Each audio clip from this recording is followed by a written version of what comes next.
네, 안녕하세요. 이번 세션인 개발자라면 꼭 알아야 할 클라우드 네이티브의 모든 것이라는 주제로 발표를 맡게 된 에스코어 이영석입니다. 네, 먼저 제 소개를 먼저 간단하게 드리고 싶은데요. 네, 저는 클라우드 네이티브에 관심이 많은 사람이고요. 쿠버네티스 관련해서 번역 활동으로 좀 참여를 했었고요. 그리고 이제 최근에는 서비스 메시 리스트에 관심이 많은 그런 개발자입니다.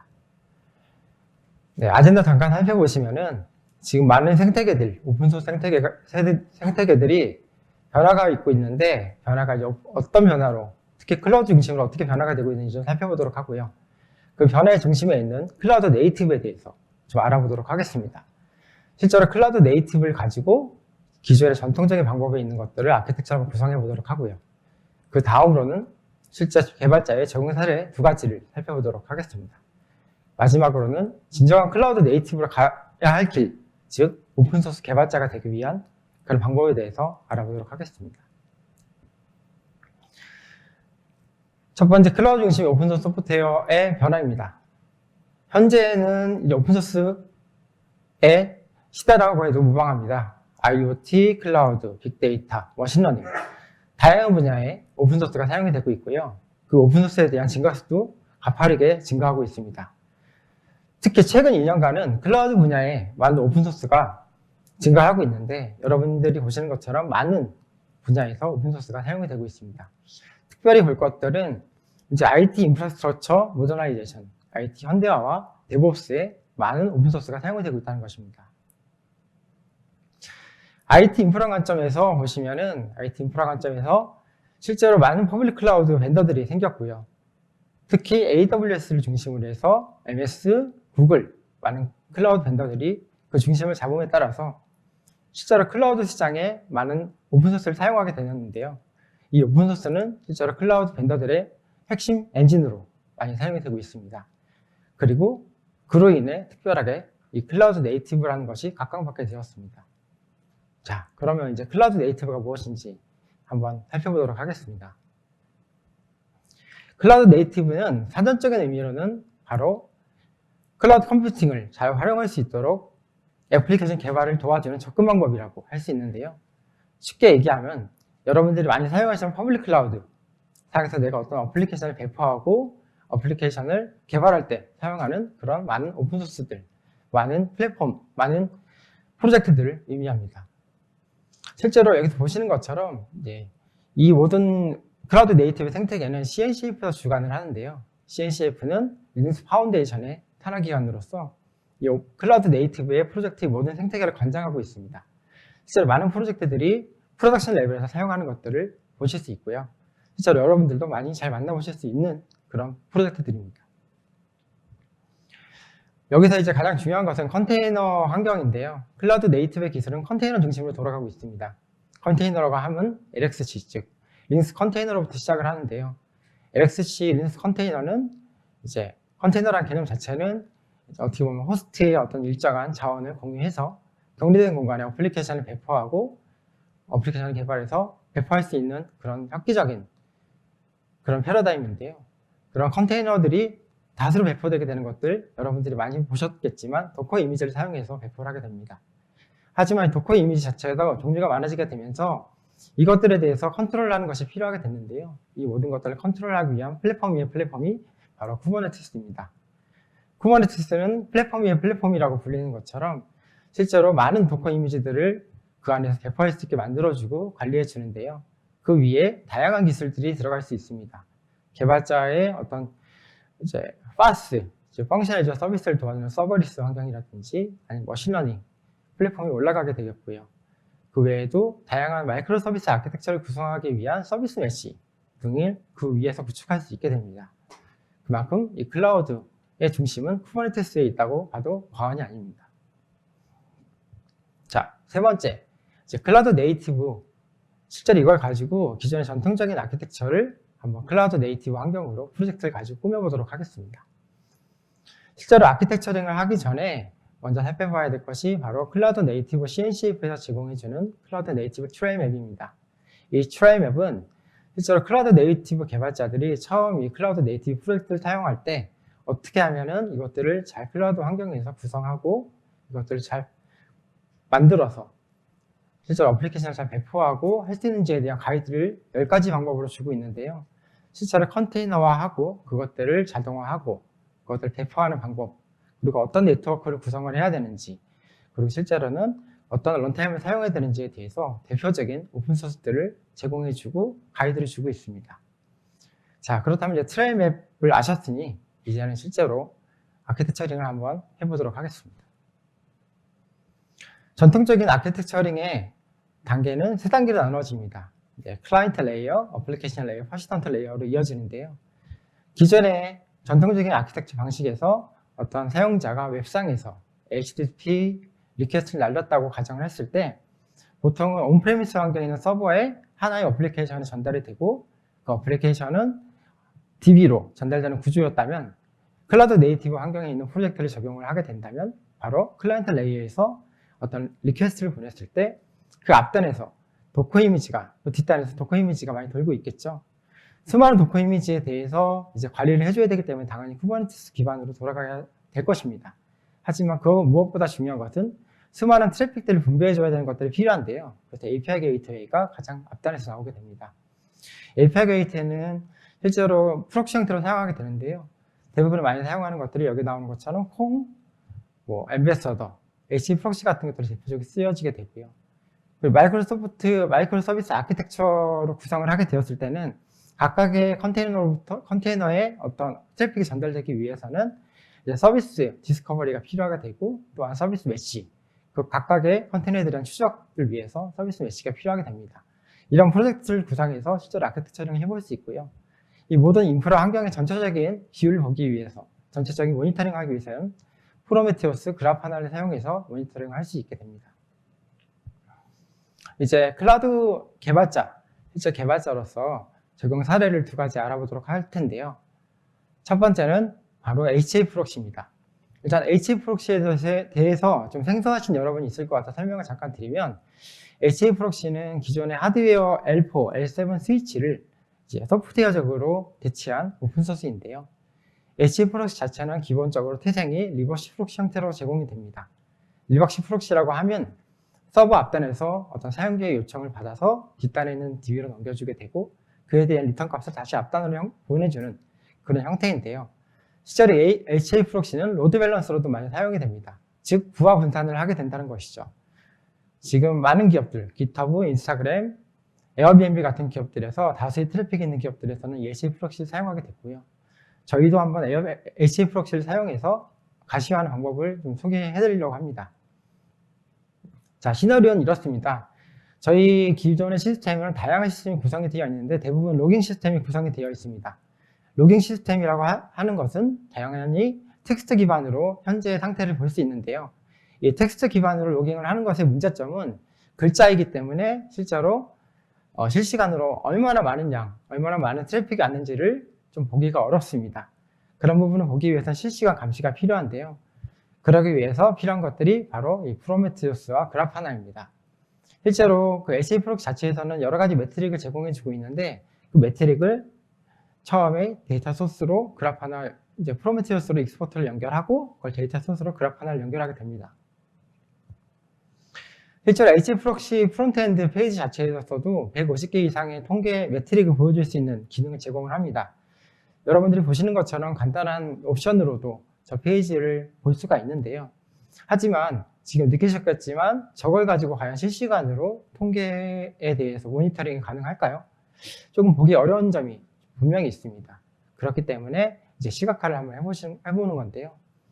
시각화는 HA 프록시에 제공하는 많은 매트릭들을 이제 프로메테우스 익스포터로 연결을 하게 됩니다. 연결하게 되고 특정 포트를 바인딩하는 설정을 하게 주게 되면 그래프를 구성할 수 있습니다. 하지만 이거조차도 좀 부족하죠. 그렇기 때문에 우리는 가장 시각화에 최적화된 그래파나를 사용하게 됩니다. 그래파나를 통해서 다양한 대시보드를 생성할 수 있는데요.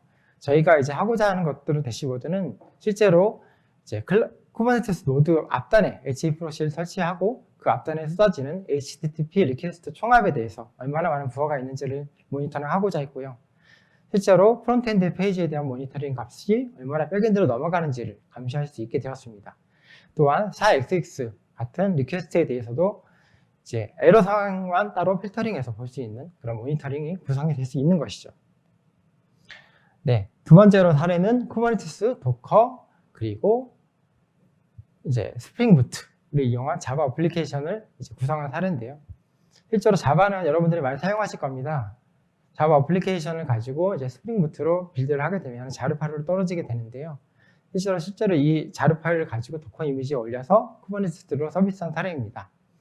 저희는 이제 온라인 서비스를 사용을 하고 있는데요. 이 온라인 서비스는 이제 실제로 고객이 티켓 서비스에 접근을 해서 내가 어떤 것이 궁금하다는 문의를 남기게 되면은 실제로 그 문의에 대해서 개발자들이 눈으로 확인을 하고 이슈를 등록을 해서 처리하는 구조입니다.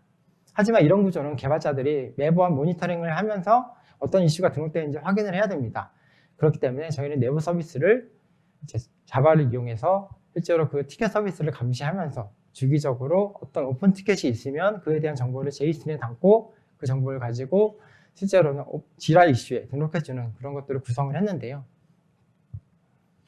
보시는 것처럼 간단하게 함수를 소개시켜드리면 이제 자바 파일인데 이제 retrieve open ticket 이런 함수 안에서 실제로 어레이 형태로 이제 get 메소드를 계속 날려서 오픈 티켓이 있는지를 확인을 합니다. 실제로 오픈 티켓이 있게 되면은 그 오픈 티켓 자체에 대한 것들에 대한 이제 노티가 오게 될 텐데 실제로 그 부분을 가지고 필요한 정보를 이제 가져와야겠죠. 필요한 정보를 가져오는 것들은 저기 있는 리졸트라는 변수를 통해서 제이슨 형태로 모든 정보를 담아오게 됩니다. 근데 이 모든 정보를 담아온다고 해서 끝이 아니고 실제로 개발자가 그 지라의 이슈를 통해서 잘 볼 수 있도록 우리가 필터링을 해줘야 되는데요. 이런 필터링 환경을 바로 다음과 같은 create 이슈라는 함수를 통해서 필터링을 해주게 되고 이를 통해서 개발자에게는 지라 이슈가 등록됐다는 노티가 가게 됩니다. 네, 그리고 이거는 이제 자바 파일이었는데 실제로 이것들을 도커 이미지로 빌드를 해야 되기 때문에 저희 같은 경우는 이제 오픈JDK 8 버전의 알파인의 이미지를 사용을 했고요. 이것들을 가지고 이제 빌드를 하고 실제로는 서비스하는 것들은 쿠버네티스상에서 서비스를 하기 때문에 kubectl deployment라는 이제 함수를 이제 명령어를 통해서 실제 노드에 배포하게 됩니다. 제가 이제 이 두 가지 사례 설명을 드렸는데요. 과거에 제가 이제 쿠버네티스 관련해서 이제 클러스터를 구성하면서 많이 어려웠던 점에서 좀 이거는 짚고 넘어가자라고 소개하는 부분인데 일단 쿠버네티스를 먼저 많이 아셔야 되는데 일단 클러스터를 구성을 해야 됩니다. 클러스터를 구성할 때 방법은 캅스, 쿠버스프레이 같은 프로비저닝 툴을 사용할 수 있지만 쿠버네티스를 제공하는 kubeIDM이라는 툴을 사용할 수 있습니다.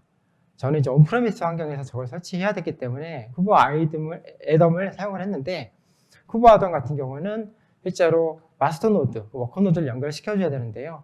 마스터 노드에서 kubeADM 이닛을 통해서 특정 마스터의 IP와 포트 정보 그리고 토큰 정보를 가지고 워커 노드에서 붙게 만들어야 됩니다. 하지만 여러 가지 상황상 제가 이제 명령어를 잃어버린 경우가 생겼어요. 그랬을 때 그거를 어떻게 할지 몰라서 다시 이제 워커 노드, 그러니까 마스터 노드를 다시 구성하고 그렇게 했던 이제 삽질했던 경험이 있는데 그 경험은 밑에 보시는 것처럼 kubectl 이제 create token create라는 명령어를 통해서 꼭 한번 새로운 토큰을 생성하시고 밸리드한 토큰을 가지고 클러스터를 조인을 하시면 될 것 같습니다. 이거는 이제 제가 하면서 팁을 드리는 거고요. 마지막으로 클라우드 네이티브 생태계 기여하기입니다. 이제 오픈소스 개발자라면 당연히 오픈소스에 기여하고 싶은 생각이 들 겁니다. 사실 최근에는 개발자들의 어떤 실력, 개발자들의 레벨을 오픈소스 기여도에 따라서 평가하기도 하는데요, 외국에서는. 먼저 CNCF, 클라우드 네이티브 프로젝트에 기여하기 위해서는 CNCF 랜드스케이프를 참조를 하는 것이 가장 빠릅니다. CNCF 사이트에 가시면 CNCF 랜드스케이프를 제공해 주는데요. 랜드스케이프에서 실제로 어떤 프로젝트들이 있는지 확인을 하고 실제 프로젝트 중에서 내가 어떤 것들이 기여할 것이 있는지 먼저 확인을 합니다. 그리고 내가 기여할 프로젝트가 선정이 되었다면 그 다음 단계는 컨트리뷰터가 되기 위한 준비 과정인데요. 실제로 CNCF는 리눅스 파운데이션 산하기관이기 때문에 리눅스 파운데이션을 먼저 가입을 해야 됩니다. 가입을 하고 나서 그 다음에 내 개인에 있는 GitHub 계정을 연결시켜 줘야 되는데요. 쿠버네티스 같은 경우는 CLA, 컨트리뷰터 라이센스 어그리먼트라는 이제 즉 내가 어떤 기여도를 했을 때 그 기여에 대한 부분을 이 프로젝트에 양도하겠다라는 그런 서약서를 써야 합니다. 물론 CNCF라고 다 이것들을 사용하는 것은 아니고요. 대표적으로 쿠버네티스는 CEL 서명을 제출하셔야 그 다음에 준비가 됩니다. 자, 이제 그 다음에는 모든 것들이 준비가 되었으니 내가 선정한 프로젝트에 대해서 이제 소스를 찾아가지고 작업을 해야 되는데요. 이것도 이제 기본적으로 준비가 돼야 될 것들은 여러분들이 git 명령에 대해서 익숙해지셔야 합니다. git 명령에 대해서 익숙해졌다고 가정을 했을 때 이제 git 포크를 통해서 오른쪽에 있는 포크 버튼을 통해서 실제로 내 레포지터로 가져오게 되고요. 가져온 것들에 대해서 이제 작업을 하셔야 되는데 일단 로컬로 작업을 하셔야 하기 때문에 git 클론 명령을 통해서 내 로컬 PC로 다운받게 됩니다. 물론 당연히 최신 브랜치의 것들을 다운받아야 되겠죠.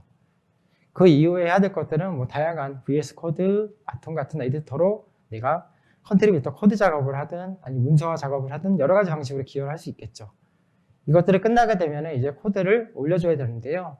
뭐 간단하게 git add, git commit 그리고 원격 레지스트로 저장하기 위해서 git push라는 명령을 통해서 저장할 수 있습니다. 여기서 다가 아니고요. 실제로 개발자의 모든 컨트리뷰터 끝나는 과정은 풀 리퀘스트입니다. 풀 리퀘스트는 이제 실제로 내가 이렇게 코드에다가 기여를 하겠다, 커밋을 하겠다라는 의미인데요. 풀 리퀘스트를 하게 되면 프로젝트에 많은 관계자들에게 이제 푸시가 가게 됩니다. 실제로 이 과정을 통해서 많이 어려워들 하시고 기다리는 과정을 초조해하시는 분들 계신데 실제로 이것을 위해서 많은 부분들은 기존에 있던 머지된 코드들을 프로젝트들을 꼭 한 번씩 참고하시고 풀 리퀘스트에 도전해 보시기 바랍니다. 마지막으로 최근의 적용 사례 그리고 최신의 적용 사례에 대해서 알고 싶으시면 CNCF에서 제공하는 쿠베컨이나 쿠버네티스 포럼을 참고하셔서 CNCF에 조금 더 가까이 다가가는 개발자가 되셨으면 좋겠습니다. 네, 마지막 랩업입니다. 아까 설명드렸던 대로 CNCF는 많이 클라우드 환경에 사용이 되고 있습니다. 특히 쿠버네티스 중심으로 발전이 되고 있으니까 쿠버네티스에 대해서 많이 숙지하셔야 될 것 같고요. 그리고 나서는 실제로 아키텍처를 구성을 해보고 실제로 그걸 통해 애플리케이션을 클라우드 네이티브 프로젝트를 사용해서 개발해 보셨으면 좋겠습니다. 마지막으로 오픈소스 개발자가 되기 위해서 컨트리뷰터가 되는 과정 꼭 잊지 마시고 기여하셔서 꼭 세계에서 이름 날릴 수 있는 그런 오픈소스 개발자로 거듭나시길 기원하겠습니다. 감사합니다. 네, 유익한 발표 감사드립니다. 프로님께서 발표해 주시는 동안 실시간으로 질문이 많이 올라왔는데요. 제가 그 중에 몇 가지 뽑아서 대신 질문 드려보도록 하겠습니다. CNCF의 랜드스케이프 중에 가장 유명한 프로젝트는 무엇인가요? 라고 질문 주셨습니다. 네, CNCF 랜드스케이프는 다수의 프로젝트들이 있죠. 저기에 나와 있는 것만 해도 500개가 넘는 프로젝트가 있는데요. 실제로 CNCF는 프로젝트 단계가 있습니다. 샌드박스, 인큐베이팅, 그래주에이티드 이 세 단계로 이루어지게 되는데요. 그래주에이티드에 있는 것들이 가장 유망한 프로젝트라고 보실 수 있고요. 그쪽에 많은 것들이 기여할 수 있는 기회가 많이 있습니다. 대표적으로 프로메테우스 쿠버네티스가 바로 그래주에이티드 프로젝트인데 내가 어떤 유명한 프로젝트 말고 조금 발전되는 프로젝트에 좀 관심을 갖고 싶다라고 하시면 인큐베이팅 프로젝트도 찾아보시는 것을 추천드리겠습니다. 네, 다음 질문입니다. 오픈소스 제공자는 어떤 방식으로 이익을 취득하나요? 라고 질문 주셨습니다. 네, 오픈소스 제공자가 이제 회사 관점에서 봤을 때는 이제 큰 기업들 같은 경우는 이 오픈소스를 활용해서 커뮤니티 버전을 가지고 자사의 소프트웨어의 핵심 엔진으로 주로 사용을 합니다. 그리고 기술력의 어떤 선도를 하기 위해서 이 오픈소스를 많이 사용하는 경향이 있고요. 그리고 또 한 가지는 이 오픈소스를 가지고 커뮤니티 버전을 많이 배포하고 나서 이제 엔터프라이즈 버전으로 또 다른 오픈소스를 가지고 자사의 솔루션을 만들고요. 엔터프라이즈 버전에 대한 라이센스를 맺고 그것들을 사용할 수 있게끔 만들어주고요. 혹은 기술 지원 같은 것들을 통해서 서브스크립션 피를 통해서 이 오픈소스의 이익을 얻고 있습니다. 네, 오픈된 소스 코드 외에 자사에서 공유하고 있는 엔터프라이즈 소스 코드가 따로 있는 것 같습니다. 자, 마지막 질문입니다. 사용 경험에 비추어 보셨을 때 아키텍처 구성 시에 어떤 서비스를 많이들 사용하나요? 라고 질문 주셨습니다. 예를 들어 API 게이트웨이도 어떤 것이 있는지 추천해 주시면 감사하겠습니다. 라고 질문 주셨습니다. 네. 아까 설명을 드렸던 대로 클라우드 네이티브는 모든 그 중심이 쿠버네티스 안에서 돌아간다고 보시면 될 것 같습니다. 그렇기 때문에 일단 쿠버네티스 중심으로 아키텍처링을 하셔야 되는데요. 간단하게 조금 추가적으로 설명을 드리면 쿠버네티스 안에서 많은 도커 이미지들을 올리게 될 텐데 그 앞단에서 API 게이트 역할을 하는 인그레스라는 그런 리소스를 처음에 생성을 하셔서 만드시고, 그리고 도커 이미지를 가지고 구성을 하시고, 그리고 뒤에는 이제 필요한 DB 같은 것들을 붙이시는, 스토리지를 붙이는 방식으로 아키텍처링을 하시면 되고요. API 게이트웨이 같은 경우는 최근에 쿠버네티스 환경에서는 인그레스를 많이 사용을 하기 때문에 인그레스를 지원하는 HA 프록시나 최근에는 콩 같은 그런 프로젝트들이 유망하다고 볼 수 있습니다. 네, 인그레스, HA 프록시, 콩 등 많이 추천해 주셔서 감사합니다. 발표해 주신 이영석 프로께도 다시 한번 감사 말씀드립니다.